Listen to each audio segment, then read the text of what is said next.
জুলাই আন্দোলনে সংঘটিত মানবতা বিরোধী অপরাধের মামলায় ক্ষমতাচ্যুত ও পলাতক সাবেক প্রধানমন্ত্রী শেখ হাসিনার মৃত্যুদণ্ডের রায় ঘোষণার পর চট্টগ্রামে উল্লাস প্রকাশ করেছে ছাত্র জনতা।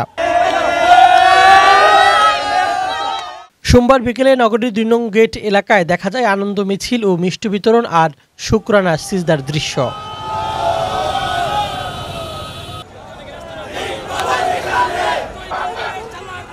রায় ঘোষণার সঙ্গে সঙ্গেই ছাত্র নেতা কর্মীরা জানান, ভারতে পলাতক শেখ হাসিনা এবং সাবেক স্বরাষ্ট্রমন্ত্রী আসাদুজ্জামান খান কামালকে দ্রুত দেশে ফিরিয়ে এনে রায় কার্যকর করতে হবে। এ সময় তারা হুঁশিয়ারি দিয়ে বলেন, রায়কে কেন্দ্র করে পলাতক শেখ হাসিনার অনুসারীরা নাশকতা করার চেষ্টা করলে কঠোরভাবে প্রতিহত করা হবে। একটা ইনসাফের বিজয় হয়েছে আজকে। বাংলাদেশ যে বিচারহীনতার দেশে ছিল, বাংলাদেশ যেভাবে নির্মমভাবে আমরা দেখছি মানুষকে মেরে ফেলছে, কেটে ফেলছে, গুম করে ফেলছে, আজকে যে রায় সেটা ইনসাফের রায়, এটা ইনসাফের প্রতীক হিসেবে আমরা দেখি।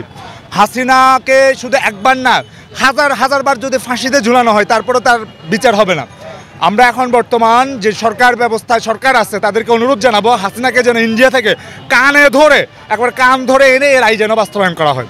সেটা আমরা আমাদের গভর্নমেন্টের কাছে আশা রাখি, গভর্নমেন্ট অতি দ্রুত এটা বাস্তবায়ন করবে। এত বড় একটা হত্যাযজ্ঞের যিনি নায়ক, তাকে যেন ফাঁসিতে ঝোলানো হয়। হয়তো সেই মানুষের চাওয়াটাই আজকে এই অন্তর্বর্তী সরকার এবং অন্তর্বর্তী সরকারের অধীনে যে বিচার বিভাগ ছিল সেই বিচার বিভাগ তার স্বচ্ছভাবে রায় দিয়েছে বলে আমি মনে করছি। যে তার সাথে আরও 2 জন ছিল, একজনকে মেবি 5 বছর বা এরকম একটা রায় দেওয়া হয়েছে, আরেকজনকেও মৃত্যুদণ্ড দেওয়া হয়েছে।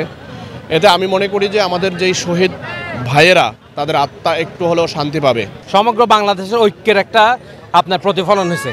এখন সবাই বসে আছি, এটা কার্যকর কত দ্রুত হয় এটা ইন্টারভিউয়ের কাছে আমাদের প্রধান দাবি। এটা যত দ্রুত সম্ভব করে নতুন বাংলাদেশ, যেহেতু আমরা আগাচ্ছি, ফেব্রুয়ারিতে আমাদের ইলেকশন হবে, নতুন বাংলাদেশের যে প্রত্যয়, সে প্রত্যয়তে আমরা কোনো কালিমা রাখতে চাই না। এর আগে ইলেকশন আগে যাতে এটা প্রতিফলন হয়। এদিকে রায় স্বাগত জানিয়ে চট্টগ্রাম বিশ্ববিদ্যালয়ের শিক্ষার্থীরাও ক্যাম্পাসে আনন্দ মিছিল বের করে সেখানে অংশ নেন সাধারণ শিক্ষার্থীরাও। GM Yusuf, 24 TV, Chittagong.